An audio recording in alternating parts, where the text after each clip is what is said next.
Salut à toutes et tous et bienvenue dans ce nouvel épisode de Papa Cool, le podcast pop culture éclectique qui arrive à regrouper les fans de thrash metal avec les fans de comédie musicale.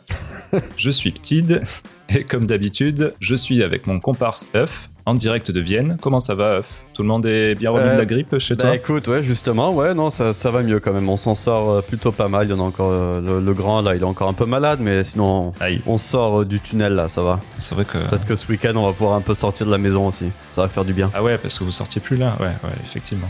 Bah les enfants, ouais, ils étaient toujours avec la fièvre et tout ça, donc bon. Pas évident. Mais là ça va mieux, ouais. Donc tout va bien. Bon, tant mieux alors. Et on fait aussi un petit tour du monde dans cet épisode du coup, parce que nous sommes également avec Gabriel Lapointe en direct du Québec. Comment vas-tu Gabriel ? Et est-ce que tu peux te présenter très rapidement ? Salut. Ça va très très bien. Bonjour, bonjour la France, bonjour Spotify. Donc, oui, c'est vrai. Alors je me présente, Gabrielle Lapointe. Je pourrais me qualifier de chanteuse, comédienne, mais en vrai, je fais un peu de tout. Je fais ce qu'on me dit de faire en fait. Genre... Je chante surtout. Et puis, c'est un plaisir d'être ici pour discuter avec vous. Eh ben super, on est très content de t'avoir en tout cas. Ouais. Et avant de démarrer notre focus du jour, qui sera consacré à l'opéra rock Starmania, dont tu as eu la chance de faire partie, je vais vous demander à tous les deux quel est votre petit truc cool en ce moment, si vous en avez un. Et peut-être à toi, Gabriel, honneur aux invités.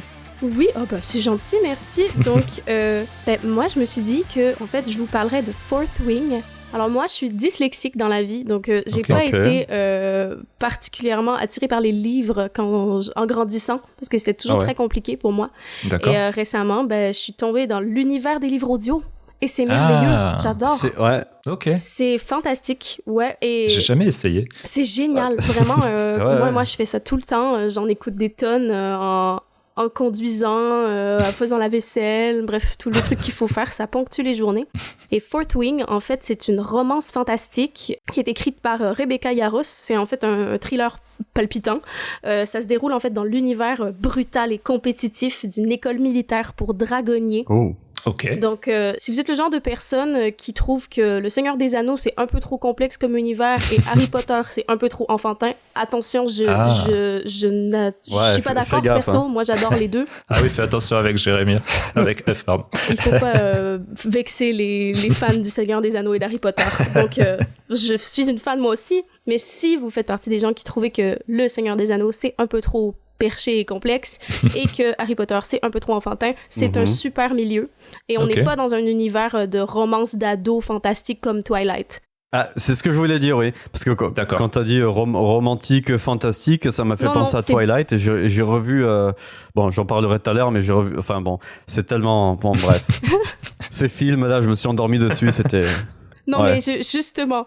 Non, ouais, on n'est pas là. On est quand même dans quelque chose d'un peu plus adulte et quand même un peu plus axé justement sur l'action. Il y a une romance au travers, mais je dirais pas que c'est forcément le truc qui prime au maximum de l'histoire. Après, on est toujours partant pour un peu de romance, mais bon, vraiment, j'ai adoré. Okay. Et le 3e tome de la saga sort le 21 janvier, donc à vos livres. Ah oui, parce que j'ai vu que c'était récent. Je crois qu'en France, il y en a qu'un pour le moment qui est sorti. Au Québec, du coup, il y a les deux, c'est possible.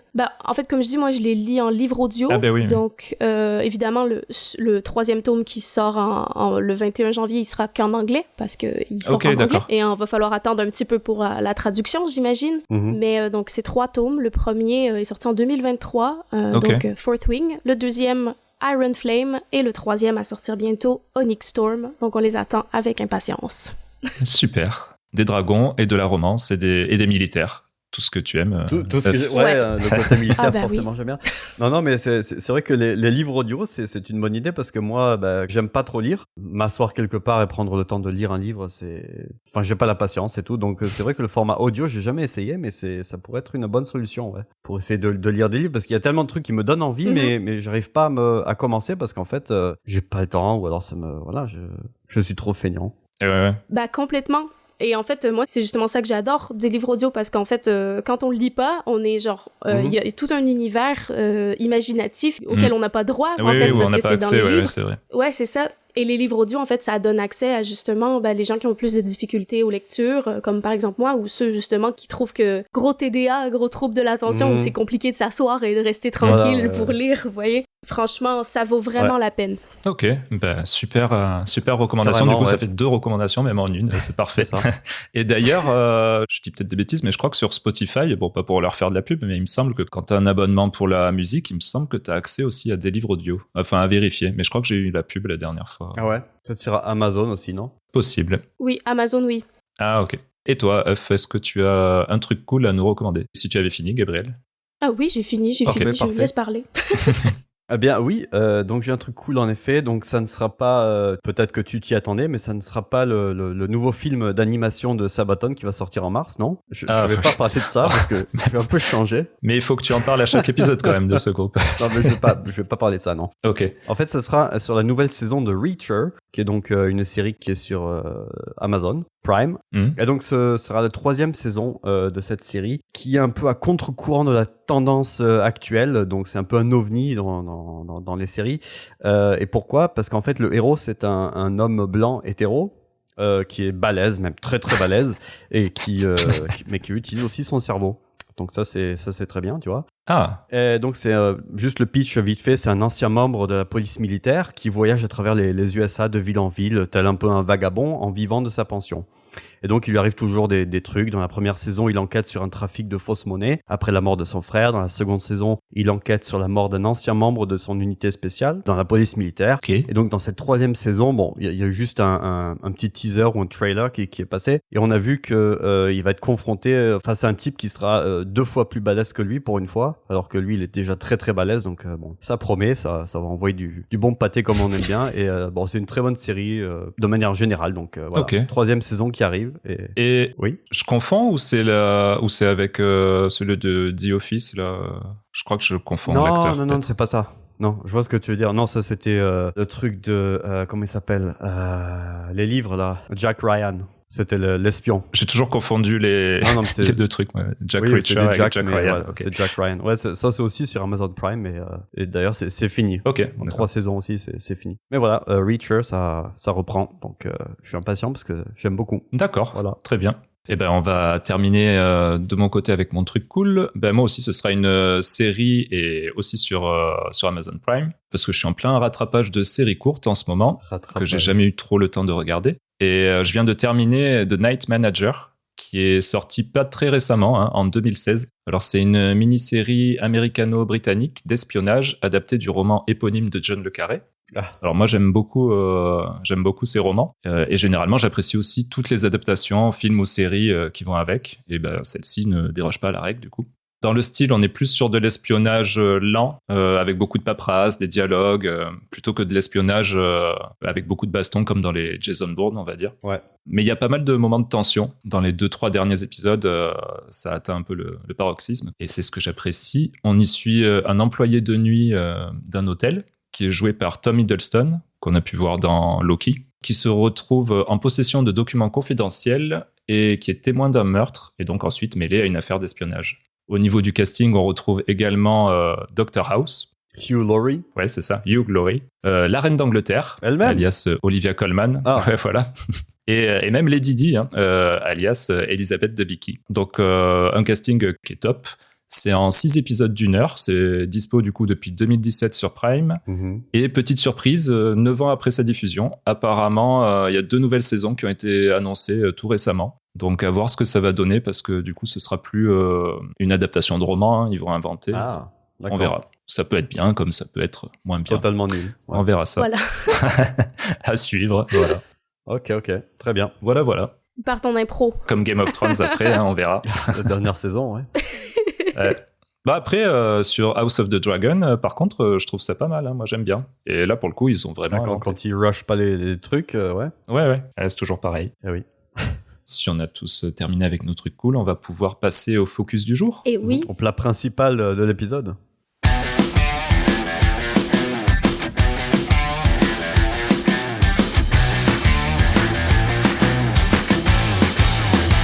Alors, aujourd'hui, on va parler de Starmania, une comédie musicale ou plutôt un opéra rock, comme les créateurs ont appelé ça. Les créateurs, justement, qui sont Luc Plamondon, producteur et parolier québécois, et Feu Michel Berger, notre pianiste, compositeur, interprète national. Mm-hmm. Alors la version originale a été créée en 1978, année de sortie de l'album studio qui s'est extrêmement bien vendu à l'époque, et le spectacle est présenté en live pour la première fois le 10 avril 1979 au Palais des Congrès de Paris. Si jamais je dis des bêtises, Gabriel, tu me coupes. Hein. Non, jusqu'à maintenant, ça va. Ok. Alors, ce qui est bien avec Starmania, c'est que même si on s'y intéresse pas forcément ou qu'on ne connaît pas, tout le monde connaît au moins 3-4 chansons. Et là, je vais citer des chansons, et F, je veux que tu les chantonnes pour qu'on les reconnaisse. Ouh là là. Attends, tu m'en prends de cours, là, ouais. Alors, on retrouve, entre autres, Quand on arrive en ville. Facile. Quand on arrive en ville. Ok. Ouais. Le blues du businessman. C'est tout. C'est tout. Les paroles, je les connais pas, donc. Oh, il fait. Il dit le titre de la chanson. Oui, voilà, c'est ça. C'est bon.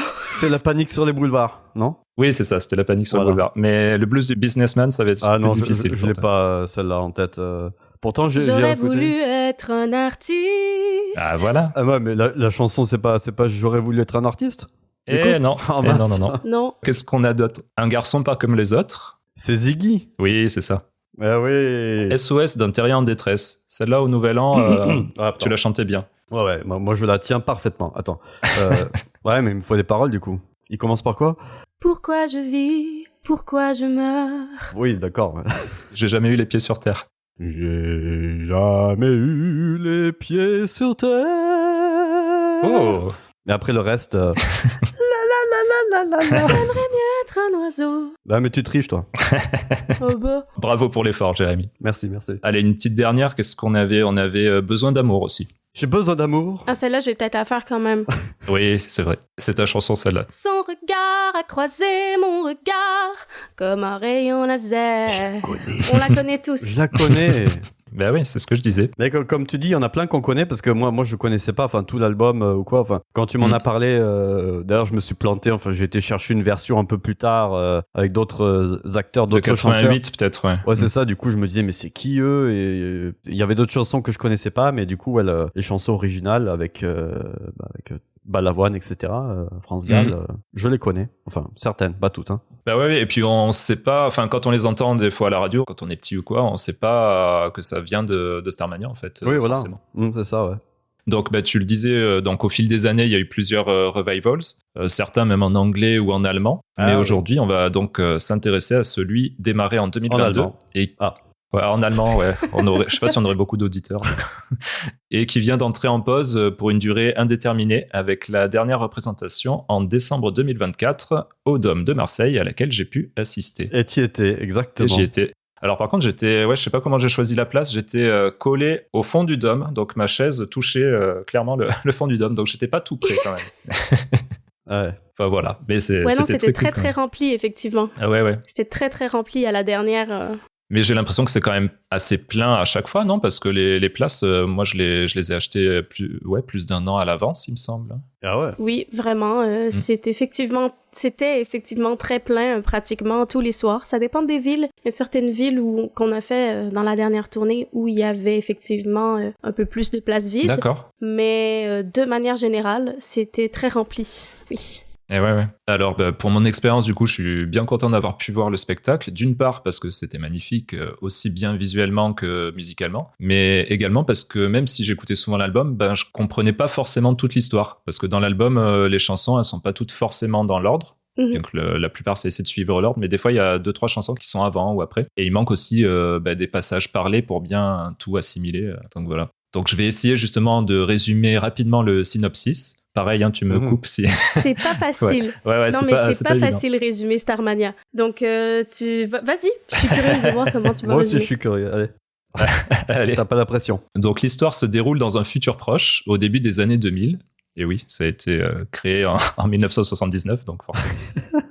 L'Occident est... Je suis désolée, je suis obligée de t'arrêter tout de suite. Déjà, c'est faux.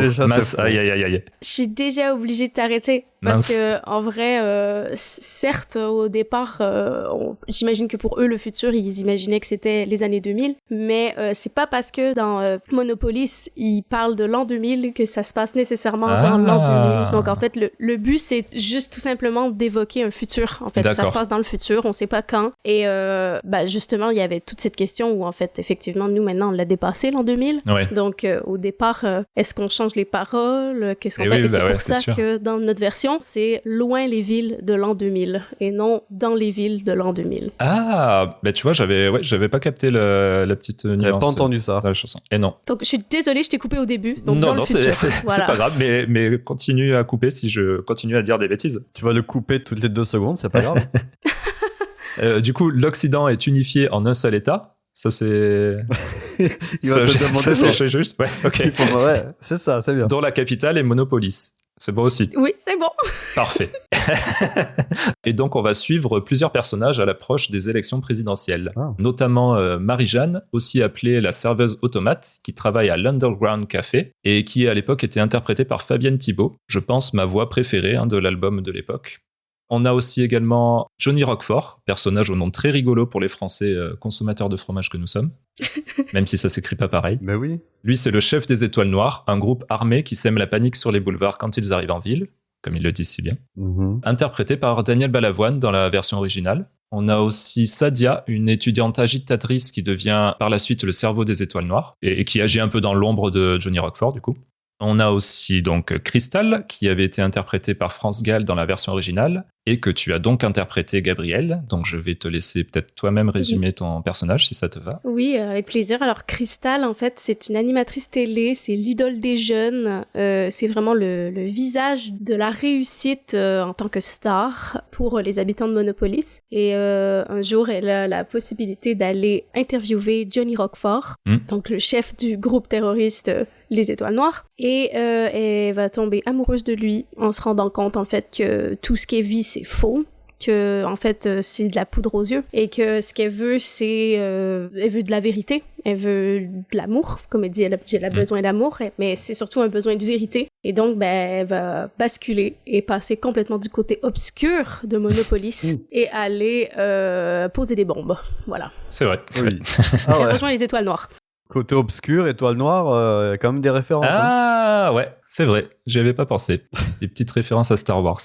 On a également Ziggy, disquaire et danseur qui rêve de notoriété. Son prénom est bien sûr inspiré de Ziggy Stardust, alter ego de David Bowie. David Bowie, toi, Jérémy, on en parle de temps en temps, mais tu connais toujours pas. Si, bien sûr que si. Quand même. 0 janvier, un homme d'affaires richissime et politicien qui rappellera quelqu'un aujourd'hui. C'est Macron, c'est ça? Non, c'est pas Macron. Ah mince. C'est le constructeur de gratte-ciel qui se présente maintenant pour devenir président de l'Occident. Je sais pas si dans les versions précédentes, c'est aussi dans l'immobilier. Oui. Ah, ok. Il n'y a pas beaucoup de choses qui ont été changées au niveau du texte. Ouais. Le premier truc vraiment qui me vient, c'est justement loin les villes de l'an 2000 et justement dans Monopolis, au lieu de dire dans les villes de l'an 2000 la vie sera bien plus facile, on passe au passé, donc la vie était bien plus facile. Ah ouais. Ok. Ouais, et sinon, il y a que moi, je pense qu'il y avait vraiment des changements de paroles.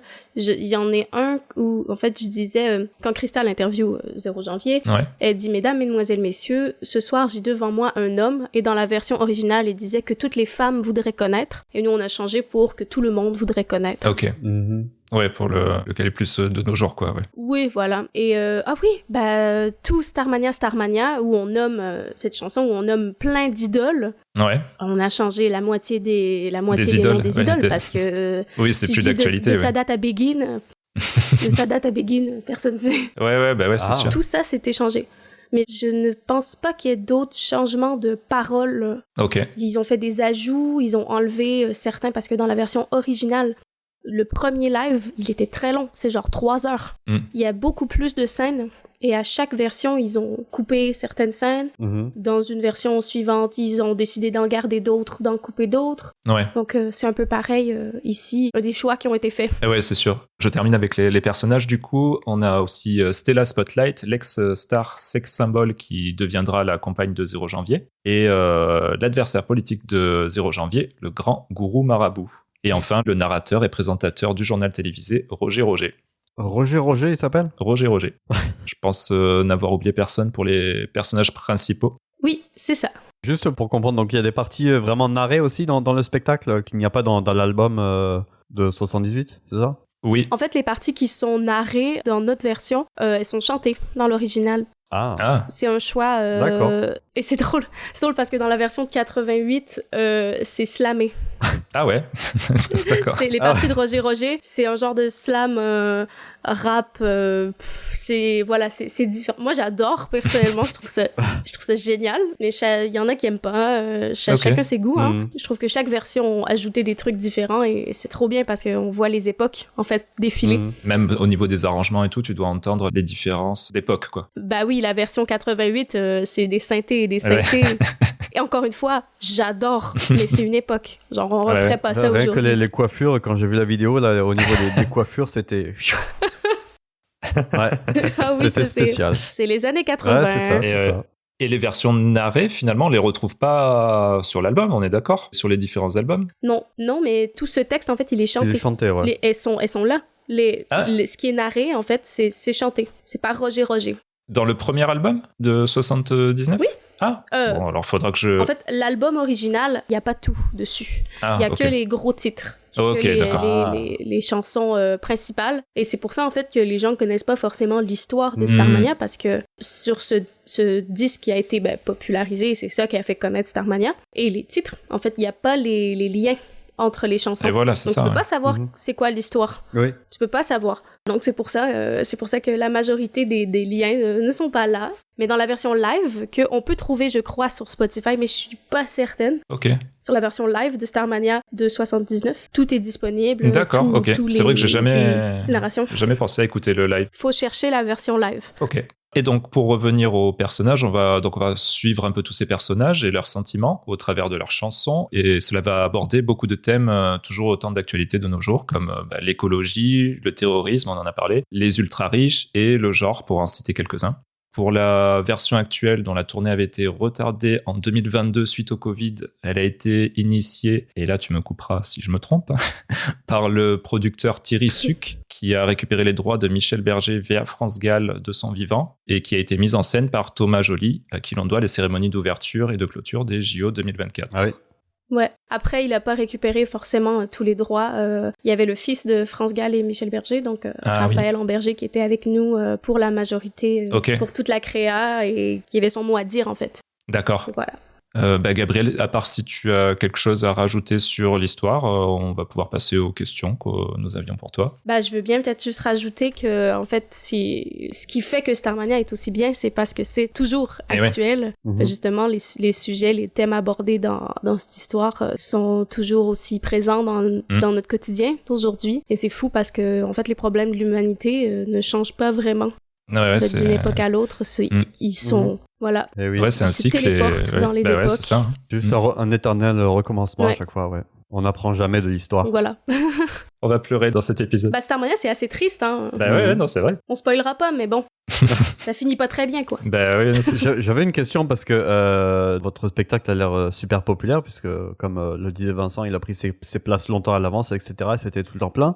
C'était prévu que ça s'arrête, ou alors c'était juste en suspens ou Alors non, c'était pas prévu que ça s'arrête. D'ailleurs, Thomas Joly aussi a fait une interview à ce sujet. Il a appris par le communiqué de presse que ça s'arrêtait. Il était pas du tout au courant. Et nous, on nous a annoncé que ça ne continuerait pas. On était à Genève. D'accord. Donc, je crois qu'il restait 3 villes. Ok. 4 ou 3 villes, je me souviens plus. Ouais. Donc voilà, pour beaucoup, ça a été un très très gros choc. Eh ouais, j'imagine. Moi, j'avoue, personnellement, je m'y attendais un peu. Si les places se vendaient 1 an à l'avance et qu'il y avait plus d'autres villes annoncées, ou ça aurait dû être une pause en fait, c'est ça? En fait, c'était pas très clair.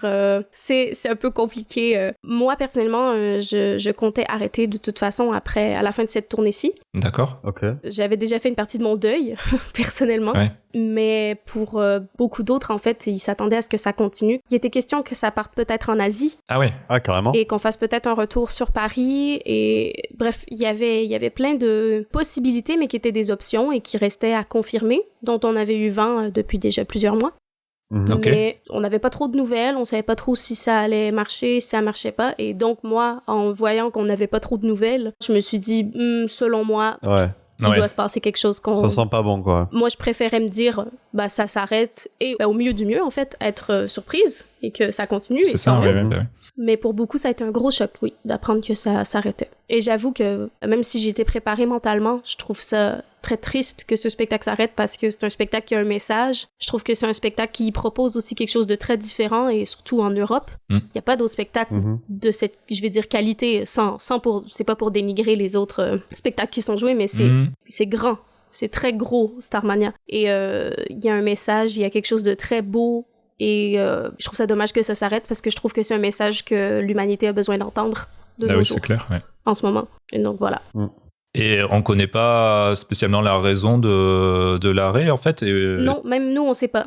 Nous, on sait pas. On nous a tout simplement annoncé que pour ce qui était de l'Asie, je crois en fait que c'est que les salles n'ont pas la capacité en termes de volume et de grandeur d'accueillir le spectacle. Okay. Ça a d'ailleurs été un gros problème. Un gros problème. Le format Zénith n'existe pas partout dans le monde. Quand on est venu au Québec, ça a été compliqué de trouver la salle qui pouvait accueillir ce spectacle-là parce que nous, généralement, c'est soit des salles plus petites, soit des arénas. Ah oui. Donc, le format entre les Zénith, deux, il est un peu dans le milieu. Ouais.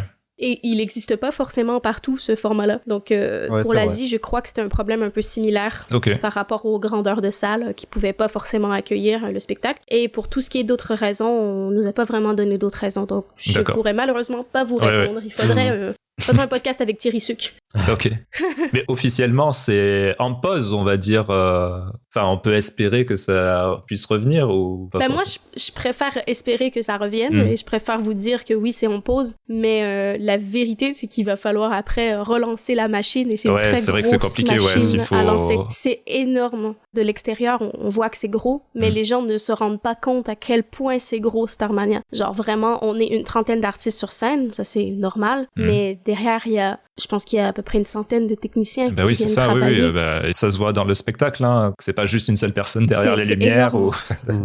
Ah non, il y a beaucoup de gens derrière ce spectacle. La scène est grosse, le matos, genre le décor est énorme. Il y a des écrans partout.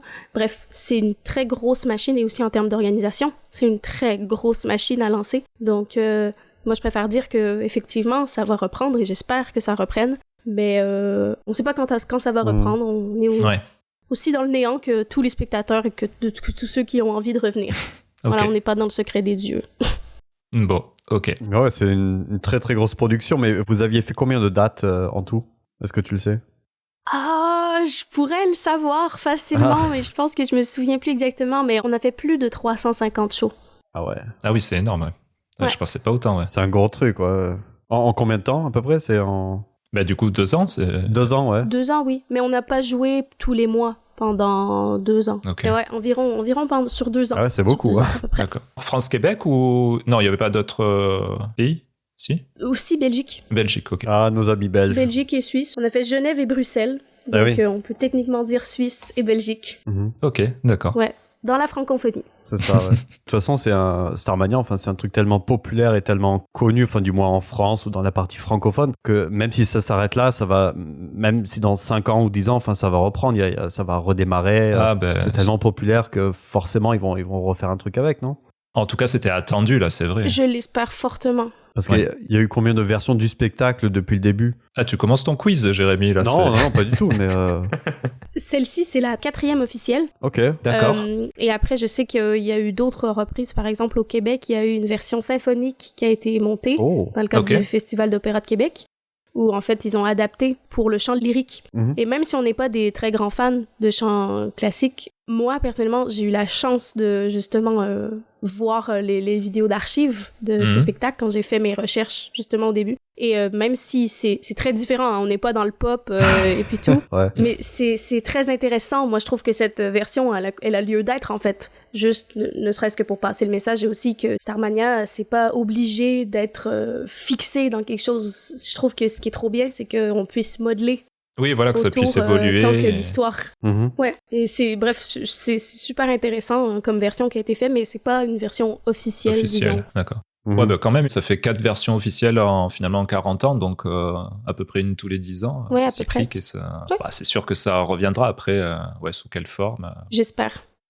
Du coup, moi, j'avais une question par rapport à toi, Gabriel. C'était justement quel était ton rapport personnel avec Starmania avant d'être casté pour cette nouvelle mouture. Déjà, est-ce que tu connaissais ou sachant que tu es plus jeune que nous, je sais pas si tu veux donner ton âge ou pas. Oui, alors j'ai 21 ans. J'étais le bébé de Starmania. Nous, on a juste 23, donc ouais, c'est à peine plus jeune. Moi, j'ai 24. Moi, j'ai 24. Voilà, tout juste. On a des enfants âgés, mais... oui, les papas cool, hein. Ouais. Ah, mais c'est pour ça, le nom. Wow. Mais oui, donc j'ai fait mes auditions pour la première fois avant la pandémie. OK. Donc j'avais 16 ans. Ah oui. Oh. Et mon rapport avant de faire les auditions à Starmania, il était inexistant. Ah ouais, ok. Inexistant. Tu connaissais pas? Je connaissais quelques titres. Ah, quand même, ouais. Je comme connaissais tout le monde, quelques titres, comme tout le monde. Mais je savais pas que c'était de Starmania. Je connaissais les chansons. Ouais, d'accord. Le blues du businessman, ça a toujours été une chanson qui m'a beaucoup touchée, personnellement. Je pense que tous les artistes, on est un peu bouleversés par cette chanson parce que ça vient des tripes, ça raconte quelque chose qui nous parle, quoi. Et donc, franchement, non, je connaissais rien. Et c'est ma mère, un jour, qui a vu des auditions passer, qui a vu l'annonce du casting pour Starmania. Elle a vu passer ça sur Facebook. Puis elle m'a dit, mais t'aimerais pas ça, faire les auditions? Et là, je vais vous dire la même chose que j'ai dit dans toutes les interviews où ils m'ont posé cette question. En ado blasé que je suis, j'ai répondu ouais. C'était vraiment ça, en vrai. Vraiment. Ça s'est vraiment passé comme ça. Et donc là, elle me fait écouter Monopolis. Et j'ai détesté. Parce que Jérémy, il la connaissait pas celle-là, et je crois qu'il a pas trop aimé. Je la connaissais pas, donc je l'ai écouté. Le début, ok, mais après, quand elle part à Monopolis, et ça devient trop aigu. Et ce passage-là, il m'a fait mal aux oreilles. Je suis désolé, mais...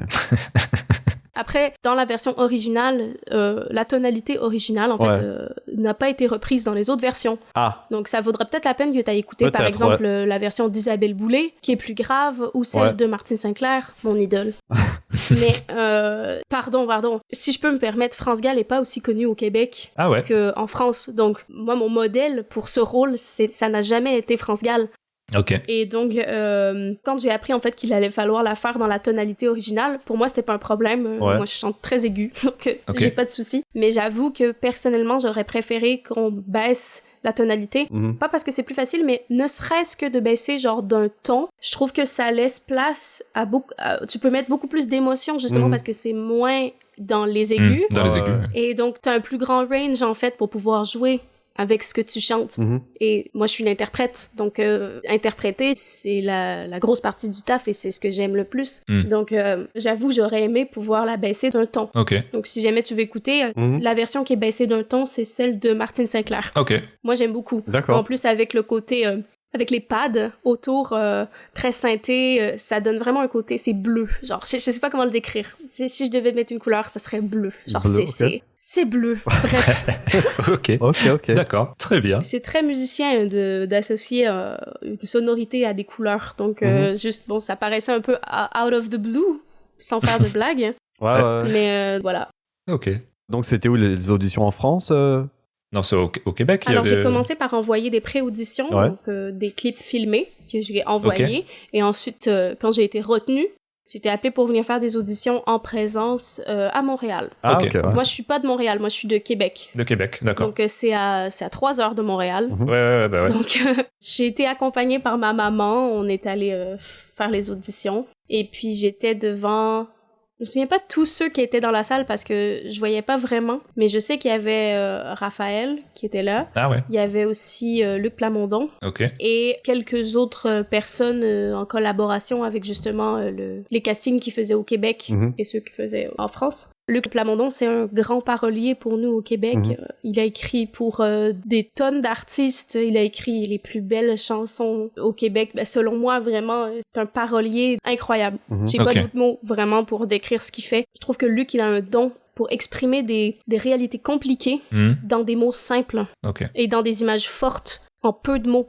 C'est ce qui me touche notamment beaucoup dans Starmania parce que les textes, genre la serveuse de tomates, si vraiment tu lis le texte, en fait, t'arrives à ressentir vraiment toute la solitude, toute l'impuissance d'un personnage. Et c'est tellement dit de façon simple, hein, dans le sens, je veux pas travailler juste pour travailler, pour gagner ma vie, comme on dit. Je voudrais seulement faire quelque chose que j'aime. Je sais pas ce que j'aime, c'est mon problème.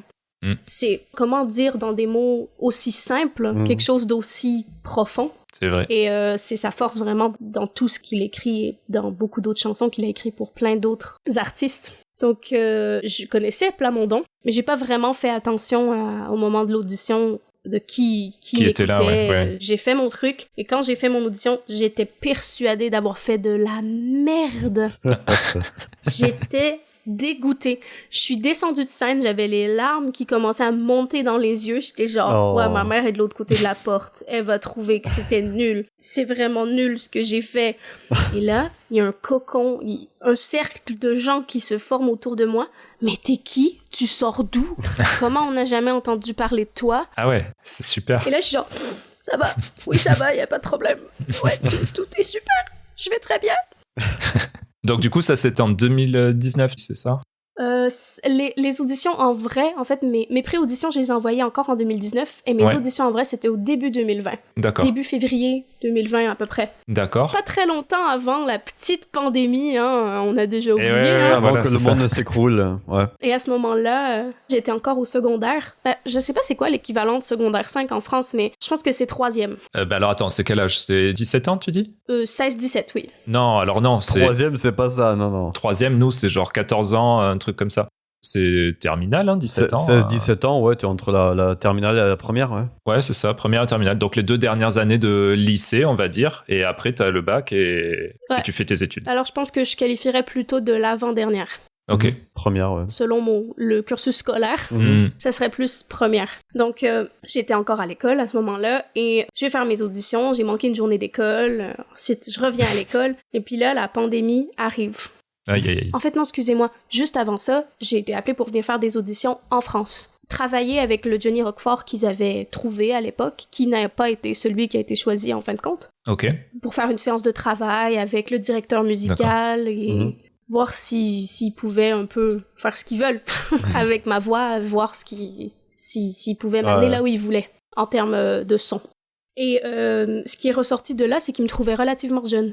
En même temps, tu m'étonnes, 16 ans. Oui, c'est sûr. Ouais. Pardon, je dis 16, mais en fait, c'est même pas vrai, j'avais même pas encore 16 ans. J'allais avoir 16 ans au mois d'août, donc j'avais 15. Ah ouais. Et donc, vraiment, ils me trouvaient vachement jeune. Pour tout ça. Ben ouais, c'est sûr. À ce moment-là, je reviens au Québec et je leur avais demandé est-ce que je vais avoir des nouvelles quand même pour la suite. Ils me disent oui, t'inquiète pas, pour au niveau où on est rendu en termes d'audition, c'est sûr que on te donne des nouvelles, que tu l'aies ou que tu ne l'aies pas. Ouais. Ok. Donc moi, je pars rassurée, et une semaine après, bam, confinement, Covid, pandémie, confinement. Et donc pas de nouvelles pendant 6 mois. Ouais, ça a tout chamboulé. Hein. Ben ouais. Pour écourter, après, donc, comme je savais pas ce que j'allais faire, comme je savais pas qu'est-ce qui m'attendait, en fait, parce que je comptais, à la base, moi, je comptais partir pour faire Starmania dès la fin de mon secondaire. Ouais. Mais donc, voilà, pandémie et tout. Alors, j'ai commencé à étudier le chant jazz dans ce qu'on a que au Québec qui s'appelle le cégep. Et c'est à peu près comme la terminale, à peu près. D'accord. En termes de niveau d'études, c'est comme une sorte de 2 ou 3 ans, dépendamment de ce que tu fais, qui sont entre le secondaire et l'université. Ça permet d'avoir un cadre qui change pour donner plus d'autonomie aux élèves. Ok. T'es quand même plus autonome qu'au lycée, entre guillemets. Ouais. Et là, j'ai étudié le chant jazz. Donc, tu peux choisir des études spécialisées et tu continues de faire quand même certains cours de base, genre français. T'as quelques cours de base qui continuent. Donc, j'ai étudié pendant 2 ans le chant jazz. Je voulais faire 3, mais j'ai été obligée d'écourter parce que là, on m'a offert de venir faire Starmania. Okay. Absolument. Éventuellement, j'ai été rappelée. T'as enfin eu des nouvelles. Voilà. Ouais, tu attendais encore des nouvelles, du coup, 2 ans après, ou tu savais pas trop? Non, j'avais... en fait, quand j'ai dit j'ai pas eu de nouvelles pendant 6 mois, les nouvelles qu'on m'a données 6 mois après, c'est on sait pas. Ouais, bien. Personne ne savait rien, ouais. Bah ouais, c'est sûr. Voilà. Mais du coup, après, quand t'as eu des nouvelles, c'était bien. T'étais devenu un peu plus âgé, donc au niveau de l'âge, peut-être que ça... du coup, ça t'arrangeait. Enfin, ça les arrangeait aussi. Ça matchait plus. Ouais, absolument. Mais complètement, parce qu'en fait, ils m'ont demandé de réenvoyer des clips d'audition. Ah ouais. Et ça, c'est ceux qu'on peut retrouver sur ma chaîne YouTube. D'accord. Ouais, ça, je l'avais vu, ouais. Il y avait Monopolis. Donc, le Monopoly, c'est le besoin d'amour qu'on voit. Ouais, c'était mes auditions que j'ai réenvoyées. Et justement, je pense qu'ils étaient bien contents parce qu'effectivement, ma voix avait pas mal changé. Ouais. J'ai été surtout formée avec une méthode classique en grandissant. Et là, de faire du jazz, moi j'adore le jazz, donc je me régalais, mais donc ça m'a permis d'explorer autre chose. Donc la voix, ça change, ça se modèle. Donc voilà, et ils étaient bien contents, je crois, parce que sinon je l'aurais pas fait. Ouais, super. Et lors des premières auditions à 15 ans, quand t'avais fait donc les premières, t'avais déjà un background un peu de chant, enfin tu t'avais pris des cours, tout ça, ou c'était juste... J'ai jamais vraiment pris de cours de chant. Mais tu chantais sous la douche, quoi. Même, je vais dire la chance. J'ai toujours plus ou moins chanté sous la douche, oui, mais mes 2 parents sont musiciens. Mon père est chanteur d'opéra. Ah oui. Et ma mère, elle a fait de l'opéra très longtemps et elle travaille, elle est artiste encore, elle enseigne le chant et puis elle est costumière. Okay. Donc j'ai beaucoup voyagé en Europe, on a suivi mon papa quand j'étais petite. Donc les coulisses, je connais. J'ai toujours adoré aller dans les coulisses des spectacles. Je suis un enfant des backstage, disons ça comme ça. D'accord, ouais, famille d'artistes. Voilà. Donc, j'ai jamais vraiment pris de cours de chant, mais j'ai un peu baigné dedans. Comme on dit, je suis tombée dans la potion magique, comme Obélix. Donc voilà, j'ai eu la chance d'avoir quand même un petit entourage aussi. Comme eux, ils avaient les contacts. J'avais déjà travaillé avant. J'ai joué dans des opéras, des petits rôles en grandissant, genre des chœurs d'enfants un peu par-ci par-là. Et en grandissant, j'ai fait beaucoup de corpos, genre de l'événementiel, où on a besoin, par exemple, d'une Alice au Pays des Merveilles qui fait quelque chose. Donc, parfait. Je te fais Alice au Pays des Merveilles qui chante des chansons, qui se baladent autour, donc de l'animation, de foule. Ah oui, d'accord, ouais. Mais oui, je joue, j'improvise. L'animation, ça nécessite de l'improvisation. Il faut être capable de s'adapter. Et voilà. Très bien. Toi, Jérémy, t'avais d'autres questions? Moi, j'en ai encore quelques-unes. Oui, juste parce que bon, ça me turlupinait un peu. Tu n'as aucun lien de parenté avec l'auteur, compositeur, interprète français Bobby Lapointe? Bobby Lapointe. Pas du tout. Non. Si tu savais à quel point on m'a posé la question. Ah bah tu vois. Combien de fois on m'a posé cette question? Ah, moi je me suis dit je vais pas la poser parce que de toute façon je me suis dit que non, je pense que Bobby Lapointe c'est un pseudo de base. Il suffit d'aller sur Wikipédia, à mon avis c'est pas un vrai nom. Alors que Lapointe au Québec ça sonne comme un vrai nom pour le coup. Lapointe c'est très répandu comme j'imagine, nom de famille ici. Il y a beaucoup d'artistes qui ont leur nom de famille, c'est Lapointe. Moi quand j'étais petite, ce qu'on me demandait toujours c'est est-ce que ton père c'est Éric Lapointe? Quand je leur disais que mon père était chanteur, et à chaque fois je faisais non. Oui, vous connaissez pas vous, mais nous, il a été juge, par exemple, sur le The Voice au Québec. Ah, d'accord. Sur la voix, notamment. Après, c'est un chanteur aussi, il n'est pas que juge. Ah, mais Bobby Lapointe, tu connais aussi, du coup. Oui. On lui en a parlé, du coup.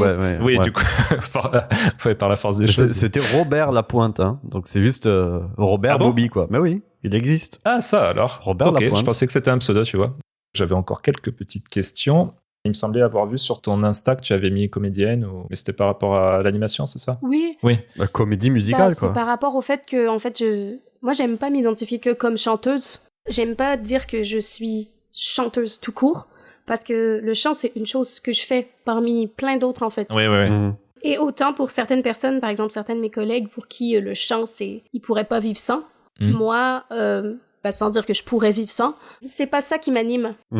Ok. Ce qui m'anime, c'est vraiment le fait de faire l'entertainment, entre guillemets, je sais pas comment on traduit en français, le divertissement. Divertissement, ouais. Le divertissement, c'est le show, c'est le fait d'être sur une scène. Je pourrais faire des claquettes tout comme je pourrais juste parler ou chanter ou peu importe, en fait. Ce qui me plaît, c'est de divertir. Ouais. C'est le divertissement. Donc, je vais toujours mettre autre chose que chanteuse parce que dans la tête des gens, quand tu dis je suis chanteuse... Ouais, c'est un peu réducteur quand même, je dis ça sans du tout vouloir offenser mes collègues chanteurs, mais... Qui ne sont que chanteurs. Moi, je veux. Voilà.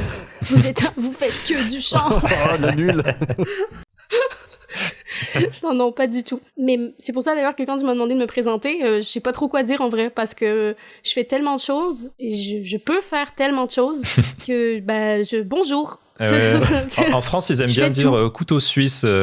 Vous êtes couteau suisse quand ils présentent un invité multidisciplinaire, on va dire. Je dirais ça, c'est une bonne idée. Couteau suisse. Couteau suisse. Du coup, je te posais cette question parce que j'ai cru voir sur le site de Starmania que tu avais aussi joué la servante de Stella Spotlight dans certaines représentations. Oui, effectivement. Et ça devait être marrant à faire, hein, parce que du coup, ça, c'était un peu les parties comiques du spectacle, quoi. Ouais, qu'est-ce que c'est drôle, mais je suis tellement heureuse qu'ils aient gardé ce personnage parce que c'était drôle. Trop drôle.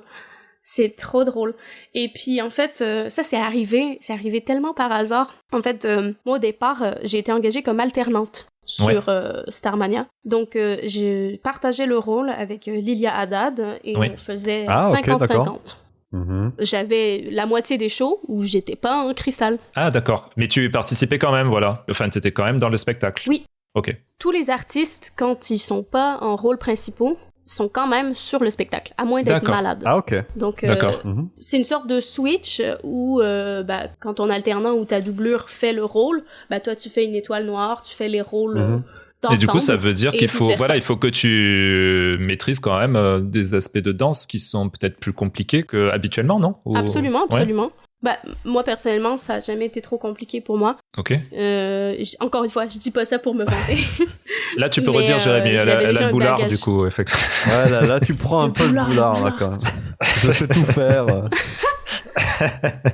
Non, mais j'ai fait beaucoup de danse quand j'étais petite, donc j'avais déjà des bases. Mais c'était pas le cas de tout le monde, pour ceux qui sont, chanteurs. On veut des noms. Hein.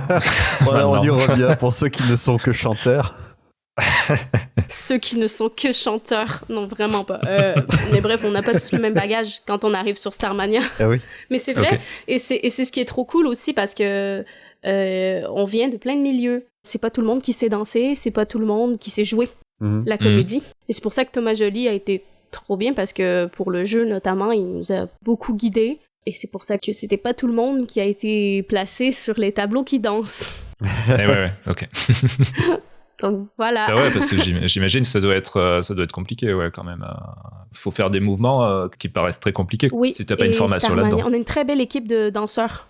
Vraiment. On a beaucoup de chance d'avoir autant de talent sur scène. Vraiment, tous les corps de métier sont incroyables, vraiment. Ok. Et sur Starmania, c'est un spectacle très chanté.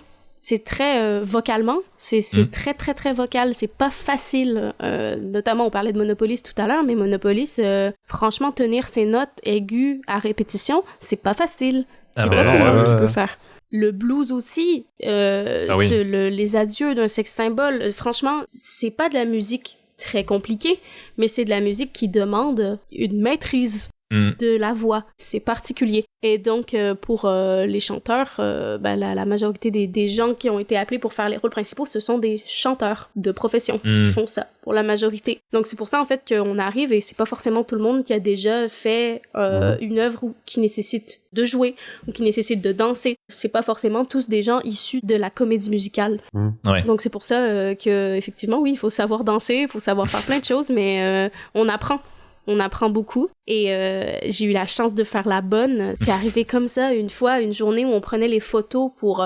mais vu que toi, t'as vu le spectacle, tu vas pouvoir voir à quel moment, quand ils montrent des photos de moi et Johnny Roquefort de Crystal et Johnny Roquefort en train de... la vidéo là, dans la voiture, c'est ça? Avec les fusils et tout. Ah. Oui, c'est ça, quand on est... Oui, c'est ça, oui. C'est juste avant le moment où on est dans la voiture où ils disent que cette photo a été prise où on voit Crystal en flagrant délit en train de s'échapper. Donc, la journée de ce photoshoot où j'étais en cristal et tout, il y a un moment où je suis revenue pour les répétitions pendant qu'ils prenaient les photos de Lilia. Et là, à ce moment-là, Jeanne Jérôme, qui était la doublure de Stella Spotlight, qui faisait la bonne la majorité du temps, elle était pas là. Oui, je me souviens plus exactement, peut-être qu'elle était pas disponible ou quelque chose comme ça, et donc ils avaient besoin de quelqu'un pour faire la bonne. Et j'ai fait moi, je connais le rôle de la bonne. Ce rôle, je l'adore, il me fait trop rire, et donc bon, vas-y Gabi, fais-le. Allez, donc j'ai fait la bonne. C'est pas évident, hein, le comique de mouvement, et de situation, surtout en plus en direct, quoi. Non, effectivement, Jeanne est 1000 fois meilleure que moi pour tout ça. C'est vraiment Jeanne Jérôme, c'est un petit clown autant en backstage que sur scène. Elle est incroyable. C'est un vrai petit bout en train, quoi. Du coup, ça, tu l'as fait une fois? Trop cool ou c'est arrivé Non, plusieurs fois? je l'ai fait plusieurs fois. Plusieurs fois, d'accord. Et donc, de là est parti le « écoute, quand Jeanne sera en Stella, ce sera toi qui feras la bonne ». Ah, trop cool. Ouais, parce que Magali Goblet, Mag, qui fait Stella, trouvait elle-même qu'elle avait pas trop le casting pour faire la bonne. Ok. Et donc, ils cherchaient quelqu'un d'autre pour le faire. Ouais. Et je me suis proposée, et ils m'ont dit, ok. D'accord. Super. Et donc, voilà, une fois par semaine, je faisais la bonne. Jusqu'à ce que, en fait, Lilia parte et ne fasse plus Starmania. Donc, j'ai été pendant toute seule à faire Crystal. sur un 10 mois environ, à assurer ce rôle toute seule, sans doublure. Ok, d'accord. Et donc là, je faisais évidemment plus la bonne. Ouais. Donc la dernière fois où j'ai fait ce petit rôle, j'ai pas pu faire de deuil parce que je savais pas que ce serait la dernière fois. Que ce serait la dernière fois, ouais. Voilà. Au final, ma question par rapport aux doublures et aux alternances de casting pendant la tournée, tu as plus ou moins répondu. En fait, je voulais juste savoir comment ça fonctionnait, mais tu l'as dit, en fait. Quand vous étiez pas le personnage en question, vous étiez dans la troupe des danseurs ou autre. Ouais, c'est ça. Et c'est cool aussi. Moi, j'ai toujours kiffé de faire les personnages d'ensemble parce que, justement, ça permettait de prendre une petite pause du petit rôle de princesse. Après, elle va quand même poser des bombes, donc bon. Mais ouais, c'est pas la princesse Disney. Non, c'est pas la princesse Disney, mais c'était chouette de pouvoir jouer en n'ayant pas forcément la pression d'être un rôle principal aussi.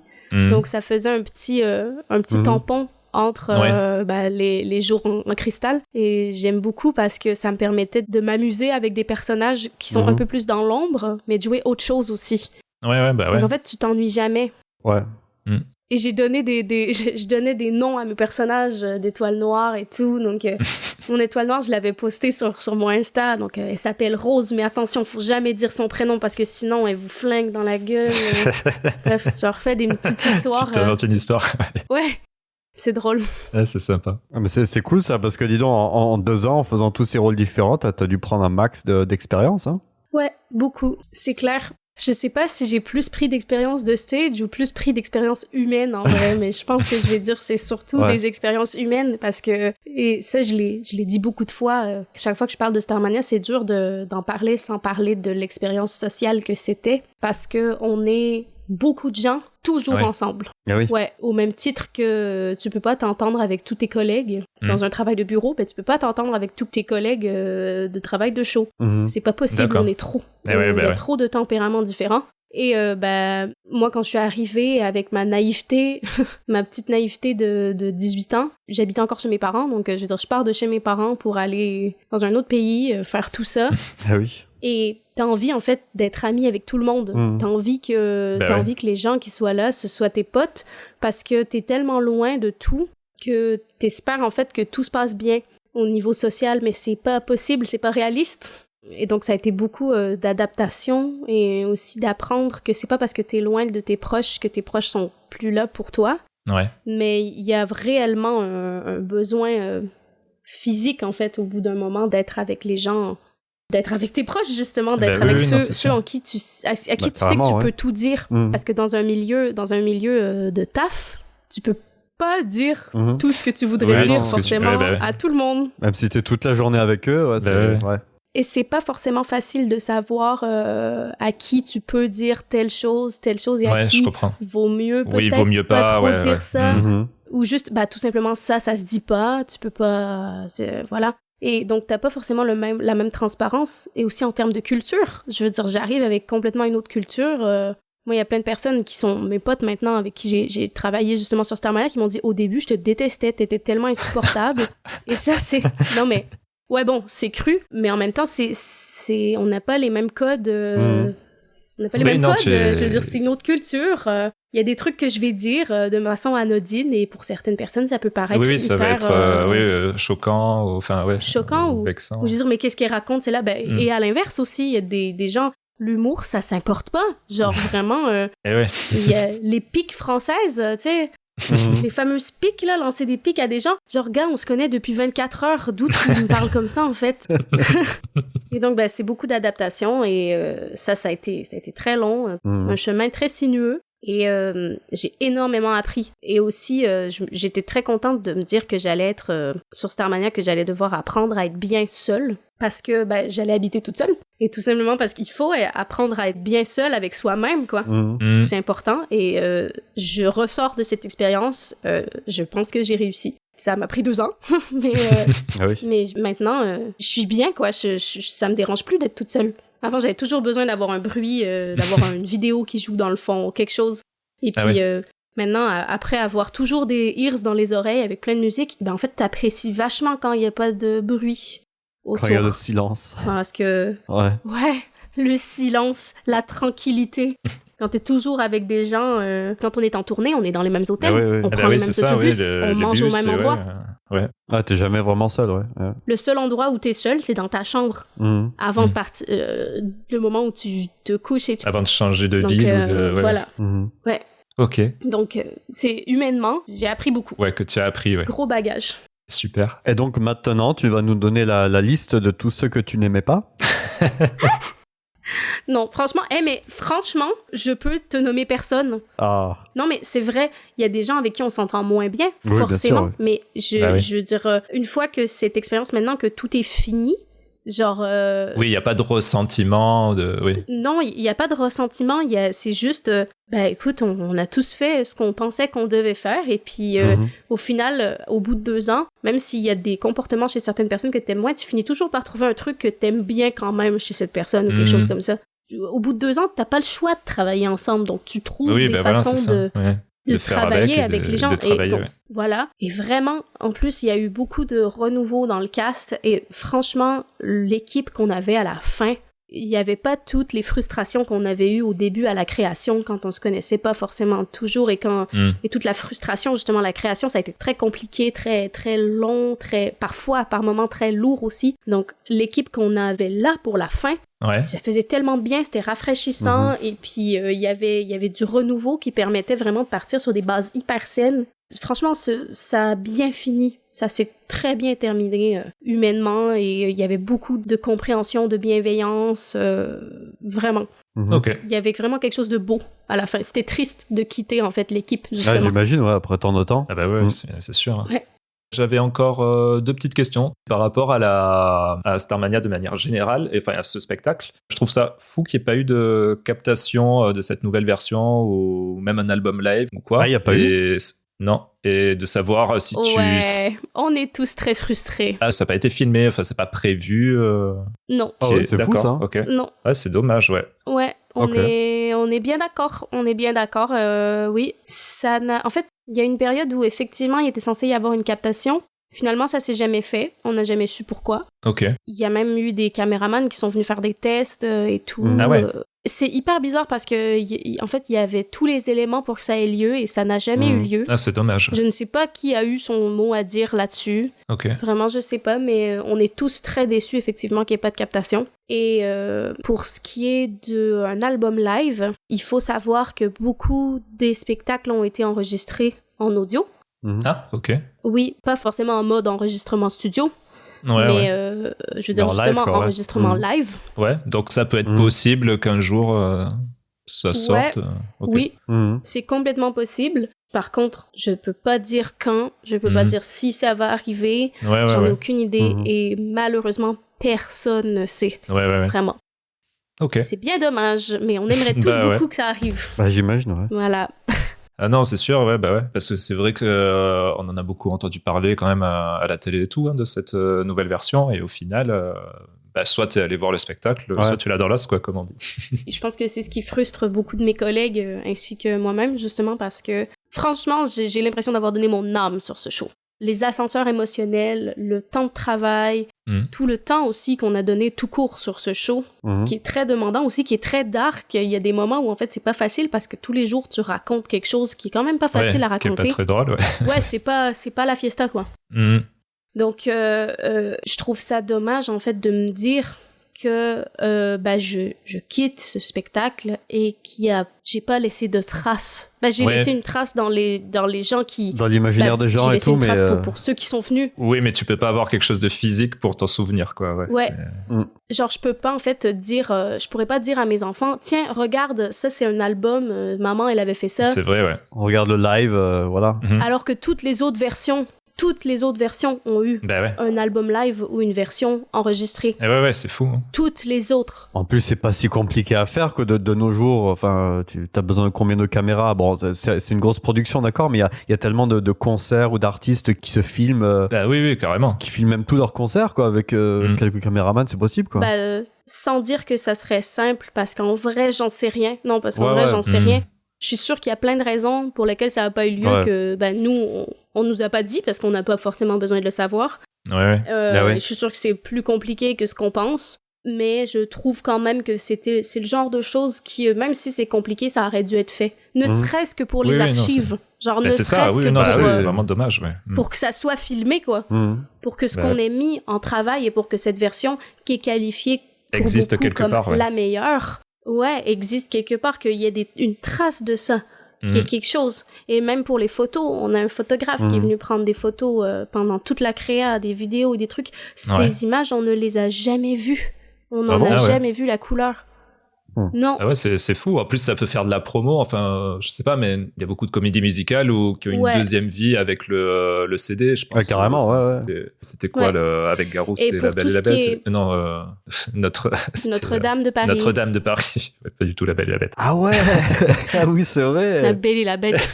Ah oui, j'avais oublié ce truc, quoi. C'est d'ailleurs écrit par Luc Plamondon. Ah, d'accord, ok. Il est venu le temps des cathédrales. Ah, tu vois, tu l'as. Ouais, je connais que ça, mais ouais. Ça a il me semble, une belle vie aussi après le CD, donc qui était sorti à l'époque. Bah ouais, et c'est hyper frustrant en fait parce qu'il y a une tonne de photos qui ont été prises et on n'en a jamais vu la couleur. Ouais, c'est curieux. Après, je sais, on connaît pas le fond de l'histoire. On connaît pas le fond de l'histoire, on sait pas ce qui s'est passé. Mais c'est très frustrant de te dire que ce show pour lequel tu as travaillé autant, en fait, il y a des traces, mais tu les auras jamais. Ouais.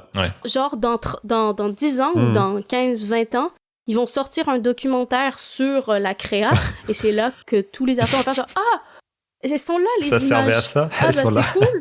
Ça, c'est pour ça. Peut-être, ouais. C'est pour le docu dans 10 ans, c'est pour ça. Premier degré, je suis sûre que ça arrive. C'est pour vous faire la surprise.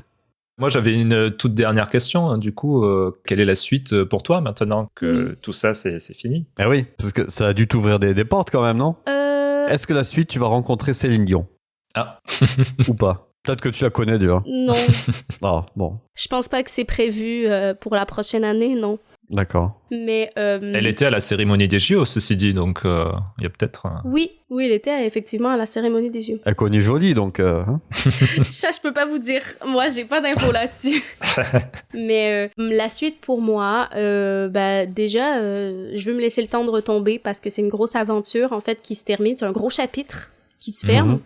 Et donc là, je reprends ma vie à Québec, je reprends une routine où je ne me couche pas à 2h du matin tous les soirs. Et bah ouais, on vit à l'envers, hein. C'est nos horaires de travail, on commence à 17h, on finit à minuit. Donc c'est un autre horaire de vie. Donc reprendre l'horaire du soleil. Et pour moi, pour la suite, pour le moment, j'ai pas de contrats artistiques qui sont confirmés. Ok. Et de mon côté personnel, en ce moment, je fais un retour aux études. Ah, j'ai vu des stories de chimie passer. Ah oui.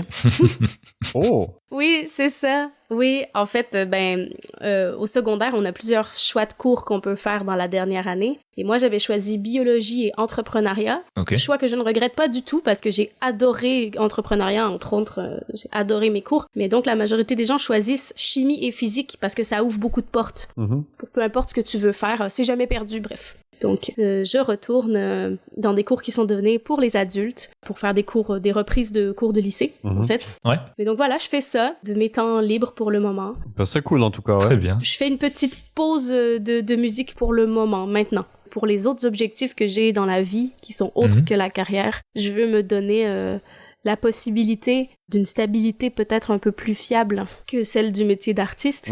Et donc c'est pour ça qu'en ce moment je fais un retour aux études, parce que je sais qu'à 30 ans, je vais peut-être pas forcément avoir envie de refaire de la chimie de lycée. Ok. Donc je le fais maintenant parce que je considère que c'est un bon moment tout de suite après Starmania. Et il y a une retombée aussi, donc ça me permet de, moi, pendant ce temps-là, mettre de l'ordre dans ce que je veux. C'est pour ça que je le fais maintenant. C'est pas pour arrêter de chanter tout de suite. Engagez-moi! Très bien. Alors, Jérémy, je sais, tu m'avais parlé d'un quiz tout à l'heure que tu avais préparé. Oui, évidemment, c'est d'actualité. Le quiz, il n'y en avait pas eu depuis notre ancien podcast, ça, alors, non? Non, c'est vrai, mais là, écoute, c'est pas tous les jours qu'on a le plaisir de faire un épisode avec une cousine, donc d'outre-Atlantique, et je pensais que ça serait une bonne idée, donc de parcourir un peu le monde de la culture et surtout de la pop culture. Allez. En parlant des titres de films en québécois. Ah, c'est génial! C'est une super idée! Waouh! Tu vas peut-être connaître un peu plus de trucs que Vincent, mais on laissera aussi Vincent... j'imagine. Il y a des auditeurs qui vont grincer des dents. Donc on va commencer par le premier. Alors attends, c'est quoi comment ça fonctionne du coup le jeu?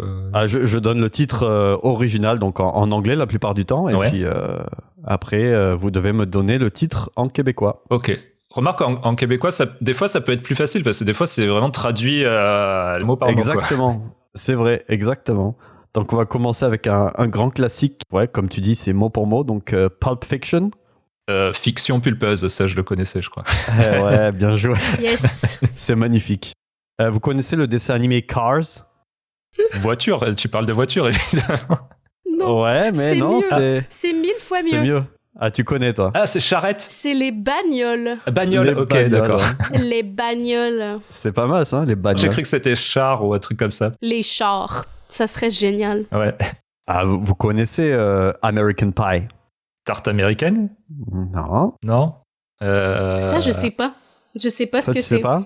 Je le connais que en anglais, celui-là. Bah, c'est Folie de graduation. Waouh! Bien. Voilà, donc c'est beau, hein? Ah, c'est beau. Celui-là, vous le connaissez sûrement. Scary Movie? Film qui fait peur? Ah oui, ben là. Presque. Film de peur. Film de peur. Ok. Film de peur. Mal. D'ailleurs, c'est devenu une expression en France, sinon, se regarder un film de peur. Je sais pas dans quelle France tu vis, mais... Ou en Belgique, peut-être. Ouais, peut-être. C'est peut-être mon copain belge qui m'a... Ouais, c'est plutôt en Belgique, ça. Je sais pas. Prochain film, donc Bad Boys. Facile. Méchant garçon. Vilain garçon. Mauvais garçon. Mauvais garçon. Mauvais garçon. Ah, ok. Ouais. Ah oui. Autre dessin animé, Despicable Me. Ah. Donc en français, c'est Moi, moche et méchant. Ouais, c'est vrai. J'aime pas, moi, ça. En... Moi détestable. C'est ça, Détestable Moi. Détestable, détestable moi. Ah, c'est beaucoup mieux qu'en français, en fait. Un qui est pas mal aussi, c'est Fast and Furious. Ah, ben, rapide et... non, ça me fait beaucoup rire. Vas-y, essaye. Ben, rapide et furieux? Non. Presque, ouais. C'est rapide et dangereux. Rapide et dangereux 6. Ça me fait beaucoup rire, celui-là. Ça, c'est trop bon, ça. Rapide et dangereux. Rapide et dangereux. Rapide et dangereux 2. Bref, Toy Story. Ah. Facile. Histoire de jouer. Histoire de jouer, ouais. Ok, d'accord. Un qui est assez difficile, parce que c'est pas vraiment la traduction. Ocean's 11. Ça, je sais pas. Que ça peut être. On va en apprendre. Ah, ils ont fait une traduction à la française. De toute façon, ils n'ont pas pu retraduire en anglais. Comme nous, en France, on est les champions de ça. Il y a un titre en anglais un peu trop compliqué. Ils le retraduisent en anglais. Mais... Non, c'est en français. C'est L'inconnu de Las Vegas. Ok, d'accord. Ça, pour le trouver, wow. C'est pas facile. Et puis surtout, j'imagine que ça marche pas. Enfin, il y en a 3 de Ocean's 11. Peut-être ça marche pour le premier. Ouais, peut-être, je sais pas. Un film qui doit te parler, Vincent, puisque t'aimes bien le réalisateur, c'est Inglourious Basterds. Bâtard pas glorieux, je sais pas. Non. Tu le connais, ce film, Gabriel? Non, je connais pas le film et j'ai aucune idée de qu'est-ce que peut être la traduction. Ah, eh ben c'est Le Commando des bâtards. Le Commando des bâtards, bien. Voilà. Okay. Ah, c'est bien. Bon, un qui est beaucoup plus facile et vous devez le connaître, Men in Black. Les hommes en noir. Les hommes en noir. Oui. Tout simplement, ouais. Ah bah. Et le fameux film, c'est un vieux film avec Keanu Reeves, Speed. Ça vous dit quelque chose? Vitesse. Ah bah Speed, j'adorais quand j'étais petit. Vitesse. C'est vitesse? Là, c'est un mot, je crois que c'est un mot plus québécois que ça, c'est clenche. Clenche? Clenche. C'est impossible. C'est passer une vitesse, non? C'est quoi? Donc, quand on dit à quelqu'un clenche, ça veut dire faire quelque chose vite. Ah, fonce, ok. Ah, bah voilà. Oui, c'est comme fonce, sauf que ça peut être aussi utilisé, genre, pour... Ça peut être soit, genre, va vite ou se débarrasser de quelque chose. Genre, par exemple, je vais clencher la vaisselle après le repas parce que... Ah, d'accord, ok. Parce que j'ai pas envie de la faire. Ah, ouais. Donc, je vais me dépêcher de faire la vaisselle après. Ok. Ouais, clenche, speed. J'avais oublié cette expression. J'avais oublié que ça existait. Ah bah tu vois. Ah, ça s'utilise pas beaucoup alors. Oui, j'ai beaucoup utilisé ça, mais tu sais, on a tous des périodes où il y a un certain mot de vocabulaire qu'on dit plus ou d'autres. Ou... Quand j'étais plus petite, je me souviens que ma mère me disait souvent mais clenche tes devoirs, après ça on va pouvoir manger. Ouais. Je pense que je dis ça que dans certains contextes, où je m'en rends pas compte aussi, ça se peut. C'est le titre québécois du film Speed. Très bien. Vous connaissez bien évidemment Die Hard? Oui, bah oui. En français, c'est Une nuit en enfer. Et en québécois, c'est quoi? Meurs durement. Ça serait vraiment bizarre quand même. Non. J'en ai aucune idée. C'est Vie libre ou crève. Ouais, pourquoi pas. Bon, après, Une nuit en enfer, est-ce que c'est mieux? Donc, je sais pas. Non, exactement, oui, bah c'est bon. Ouais. Il y en a un qui était rigolo, le film culte Grease. Graisse Graisse de cheveux. Ah oui, non. Tu devineras jamais. J'adore Grease en plus. C'est impossible. C'est le nom d'un truc qu'on se met dans les cheveux, c'est ça? Ouais, mais ça peut pas être une marque. Oui, mais c'est en vrai, C'est vieux, hein? Moi, je n'ai jamais connu ça. Ouais, voilà. Donc, on m'a dit effectivement que c'était un... Je pense que personne emploie ce mot. C'est Brilliantine. Ah, Brilliantine, oui, mais en plus je le savais, je sais pas pourquoi. Brilliantine, quoi. Mais Brilliantine, du coup, ouais, je pensais que c'était une marque, mais... C'est peut-être une marque. Mais personne n'appelle ce film Brilliantine. Personne n'appelle ce film Brilliantine. Genre vraiment, moi je sais que la version québécoise s'appelle Brilliantine parce que j'avais la cassette VHS. Genre, et ils s'écrivent Brilliantine dessus. Le titre, genre Grease, c'est Brilliantine à la place, genre sur la voiture. J'imagine le graphiste qui a dû s'inventer plein de lettres parce que Grease, il y a pas beaucoup de lettres et Brilliantine, il a dû galérer. Mais personne n'appelle cette comédie musicale Brilliantine. Vous trouvez-moi quelqu'un, s'il vous plaît. Un film, je sais pas si vous le connaissez, c'est un peu, bon, je l'avais vu, mais Cloud Atlas avec Tom Hanks et... Ah, je l'ai vu, j'aimais bien, ouais. C'était pas mal. C'est celles qui ont fait Matrix, non? Peut-être. Bah, c'est un film vraiment tordu aussi. Je crois. Le titre m'a fait rire, enfin, c'est un peu un titre, c'est Cartographie des nuages. Ok. C'est beau. Ouais, bah, remarque, oui, c'est beau, hein. Bah ouais. Pourquoi pas? C'est poétique. Allez, un petit classique, Honey, I Shrunk the Kids. Ah oui. Ça c'est pour le coup, c'est la France qui a traduit exactement le titre, là. Oui. Donc, Maman, j'ai rétréci il y a un autre mot. Gosses. Ah oui, ils pouvaient pas dire gosse parce que au Québec, c'est pas ça veut pas dire la même chose. Ah oui. Ah ouais, non. Maman, j'ai rétréci. Déjà, c'est j'ai réduit. J'ai réduit les enfants. J'ai réduit les enfants. J'ai réduit les enfants. Ok. Chérie, j'ai réduit les enfants. Ouais. Et la suite, c'est Chérie, je nous ai réduit. Je nous ai réduit. Okay. Ah oui. D'ailleurs, j'avais plutôt vu celui-là de film, je crois. Il y avait aussi avec le bébé, j'ai grandi le bébé ou un truc comme ça. C'était. J'ai vu passer ça aussi en québécois, mais j'ai oublié. Ouais. C'est aussi un titre du coup rigolo. Bon, après, on n'est pas obligé de tous les voir, hein, parce que. Non. Ouais. J'imagine que ça décline un peu en qualité. Ouais. Allez, encore deux. Ça doit bien parler à Vincent, ça, puisque tu connais Knocked Up. Ah, Knocked Up. Donc en français, c'est quoi? Alors du coup, en France, pour le coup, c'est ridicule. Ouais, c'est en cloque mode d'emploi. Voilà. En quoi? Québécois. Non, ils ont pas mis engrossé quand même. Ils ont mis grossesse surprise. Grossesse surprise, ok. Voilà. Et enfin, Super Bad. Très mauvais. Putain, mais je crois que je l'ai vu, ça. C'est Super Malade. Tu le connais, ce film, Gabriel? Super Malade. Super Malade, ouais. Super Malade. Mais moi, j'avoue, j'aime pas trop... Je suis très pour le français normatif dans les films. C'est quoi que tu appelles le français normatif? Le français normatif, en fait, c'est le français qu'on va entendre, par exemple, dans les films d'animation, genre les vieux Disney, les trucs comme ça. C'est un français où tu ne décèles... Tu repères pas forcément un accent. Ok, d'accord, ouais. Oui, le français normatif, c'est si tu prononces selon les symboles de prononciation qui sont dans le dictionnaire. Ouais. Ok, d'accord. Et personne ne prononce les mots comme ça. Genre personne, parce que dépendamment d'où tu viens, ben, t'as une façon de prononcer différemment, et puis c'est tout à fait normal. Mais je suis très pour le français normatif dans les films parce que j'aime pas, en fait, être capable d'entendre...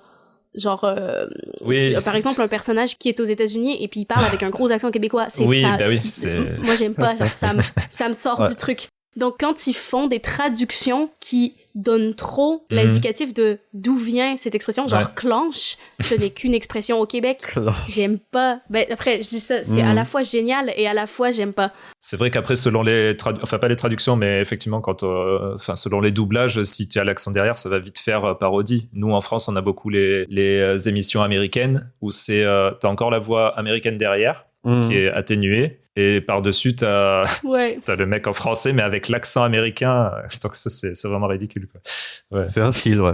Non, mais après, c'est pas forcément de reprendre les accents, mais le fait que ce soit du français relativement normatif ou presque normatif, ça permet de faire un doublage qui est, je vais dire, normalisé, c'est pas le bon mot non plus, mais qui donne pas d'indicatif de lieu. Contrairement à, par exemple, si dans Ratatouille, ils veulent faire un doublage avec un accent français, là, c'est logique. Oui, bah oui. C'est tout à fait logique. Mais soit tu prends un accent de l'endroit qui a rapport avec le personnage, oui, je vois ce que tu veux dire. Soit tu fais un français normatif qui donne pas d'indicatif de lieu. Ouais. Je trouve que c'est plus logique. Oui, c'est plus logique. Au cinéma, quand vous avez une version française, vous avez la version française ou vous avez aussi une autre version c'est en québécois, je crois. Vraiment? Oui. Ah ouais. Oui, c'est des versions, en fait... Je me souviens plus exactement, genre les vieux Disney, les vieux films d'animation, il n'y a pas de version québécoise. Je dis vieux, genre Blanche-Neige et compagnie, tout ça. Il n'y a qu'une seule version en français, mais je me souviens plus c'est en quelle année. Je crois que c'est au cours des années 80, mais après ça, je crois. Il y a une loi qui est passée, comme quoi les films et tout devaient être doublés aussi avec nos expressions, avec une différente façon de traduire. Faut faire travailler les Québécois un peu, ouais.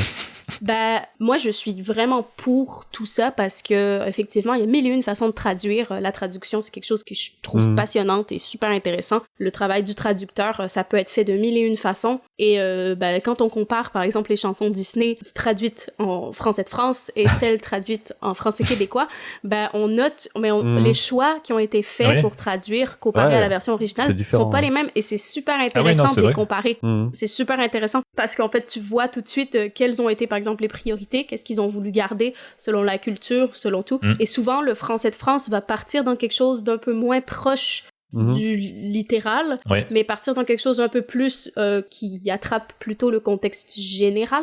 Alors qu'au Québec, on va essayer de coller au maximum à quelque chose de le plus proche possible. Du mot anglais, du texte, le moins adapté et plus proche littéral, possible en termes de traduction. Ouais, un peu plus comme ça. Et je sais pas pourquoi culturellement c'est ces choix-là qui sont faits, mais c'est super intéressant de les comparer. Non, c'est vrai que c'est intéressant. Ouais, voilà. Et Jérémy, j'en avais une pour toi si tu avais fini tous les films. Vas-y. Parce que du coup, quand on est allé au Québec en voyage en 2017, on a vu du coup tous les trucs qui étaient traduits et notamment il y avait la traduction un peu marrante. C'est quand on est allé au McDonald's. Comment tu traduis Happy Meal du coup? Oh wow. Oui, le joyeux festin. C'est joyeux festin, c'est mignon. Ah pardon, fallait pas que tu répondes. Je suis désolée. Alors attends, j'en ai un autre. KFC du coup. Même le logo, ils ont inversé les lettres pour... Ah oui? Ouais. Déjà, tu sais ce que c'est en anglais, KFC. Oui. Donc c'est le poulet frit du Kentucky. Tout à fait. Voilà. Donc c'est PFK là-bas. D'accord. Voilà. Sauf que c'est poulet frit à la Kentucky. À la Kentucky. Parce que c'est Kentucky's Fried Chicken. Ok. Oui. Mais c'est PFK. PFK, tu vas au PFK. Ok, d'accord. Ouais, j'avais fait une BD là-dessus. Ouais. Et vous avez le burger roi aussi chez vous ou pas? Ah, ça, je sais pas. Oui, mais ça, c'est Burger King. Ils l'ont pas traduit. C'est Burger King, pour le coup. D'accord. Non, c'est vrai, maintenant que j'y pense... Mais moi, je croyais que c'était une loi, en fait. Je croyais que c'était une loi de devoir tout traduire. Oui. Ah. C'est une loi. Ah, mais Burger King, ils ont graissé des pâtes, alors. Non, mais c'est pour ça, je trouve ça fou. Généralement, quand ça se traduit, ils traduisent, mais quand c'est des noms, par exemple, je sais pas, Target ou genre... quand c'est un nom... Un seul mot. De brand, un seul nom. Cible. Ouais, généralement, ouais, j'avoue, Target, ils auraient pu traduire. Mais je dis ça, on en a même plus des Target. Mais genre Walmart... ça, ils traduisent pas. Ok. Parce qu'il y a pas de... temps, ouais. Le magasin du mur. Ouais. C'est vrai, ça aurait été un peu bizarre. Ouais, non. Est-ce que Jérémy, Pardon, je t'appelle Jérémy, mais dans ce podcast, tu t'appelles F, c'est vrai. F, oui. Est-ce que tu avais une dernière question, pas de question géopolitique sur la situation au Québec ou géopolitique, comme ça, au Canada géopolitique. Il aime bien ce genre de questions politiques. Est-ce que ça te botterait d'être le 51e État américain ou pas? Pas de réponse. Je crois que ça répond. Non. Non, merci. En fait, moi, je veux pas être associée à ce pays. Hein. Ouais. Ce sont vos voisins. Non, merci. Je préfère qu'ils restent des voisins. Ils restent voisins. Ouais, c'est ça. Oui, rester nos voisins, c'est déjà assez qu'on soit voisins. On va rester voisins, d'accord? Non. Je crois que c'est le mot de la fin, du coup. Non. Voilà. Et n'oublions pas, vive le Québec libre. Waouh! Waouh, c'est merveilleux. Vive le Québec libre. Quand même. Référence historique de... Ah ouais? Aïe. Non, mais toi, tu sais? Moi, je sais pas. Discours du 2 juillet 1967, le général de Gaulle à Montréal. Ah, c'est de Gaulle, alors? Eh oui, c'est Gaulle 2. Ok, d'accord. C'est Gaulle 2. Gaulle 2. Ok, d'accord. Et vive le Québec libre. Voilà. Très bien. Voilà. Et sur ce mot de fin, je crois qu'on arrive à la fin de cet épisode. Merci de nous avoir écoutés. On espère que vous avez passé un agréable moment en notre compagnie. Un grand merci du coup à notre invité Gabriel. J'espère que tu as passé un bon moment. Merci à toi aussi. en tout cas. Oui, c'était très chouette. Merci de m'avoir invité. Et je voulais te demander si on souhaite suivre du coup ton travail, où est-ce qu'on peut te retrouver sur Internet ou sur les réseaux? Alors, vous pouvez me trouver sur Instagram. Donc, mon nom, c'est Gabichou Lapointe. Et Chou, C-H-E-U-X, voilà. Ok. Gabichou Lapointe. Et si vous voulez vous abonner à ma chaîne YouTube, pour le moment, j'ai pas encore posté depuis un petit moment Starmania, ça m'a beaucoup occupé. Mais qui sait, un retour potentiel. Ah, ça va reprendre. Peut-être. Okay. Ça reste à voir, mais en attendant, il y a du beau contenu. Donc, si jamais vous voulez aller vous divertir, donc ma chaîne s'appelle Gabrielle Lapointe et vous allez voir une rousse pour l'image, vous pouvez cliquer. C'est toi. C'est moi. Et peut-être bientôt du contenu un peu de chimie, des cours de chimie, des trucs comme ça, ou non? Je me qualifierais pas d'enseignante pour la chimie. Vraiment, moi, je suis une élève qui fait de son mieux. Très bien. On va commencer par ça. Et F, toi, où est-ce qu'on peut te retrouver? Instagram, comme d'habitude, Afouné. T'adores cette question, je sais. Ouais. Afouné, ok. C'est tout. Très bien. Founé. Founé, ouais. C'est notre Founé international. Founé et Gabichou. Oh. Ouais, c'est vrai, c'est mignon. C'est trop mignon. Ah oui, tu vois. C'est mieux que Ptid. Ouais, c'est sûr. Et moi-même, toujours sur Ptid Comics, sur Insta, pour lire mes bandes dessinées parentalo-humoristiques. Et également sur Blue Sky, @Ptid, P-T-I-D. Blue Sky, c'est une chanson des Who. Ah bon? Je suis pas sûr. Blue Sky, goodbye. Ah non, attends, c'est pas Pink Floyd? Ouais, plutôt. Hein. Blue Sky, goodbye, Blue Sky. Bon, t'as fini de me couper? Oui, pardon. Et du coup, ouais, Blue Sky, justement, je suis content d'avoir retrouvé un simili Twitter avec des gens un peu plus fréquentables dessus. Ah oui. Et pour Papa Cool, vous pouvez nous retrouver sur Insta, @papacool au pluriel, podcast. Si notre podcast vous plaît, pensez à nous ajouter 5 étoiles sur Apple ou Spotify avec un petit commentaire sur votre app d'écoute si elle le permet. Et n'hésitez pas à en parler autour de vous pour faire découvrir l'émission. Très bien. Et je vous dis à très vite pour un nouvel épisode. À bientôt. Eh bien, merci Gabichou et à bientôt. Vive le Québec libre!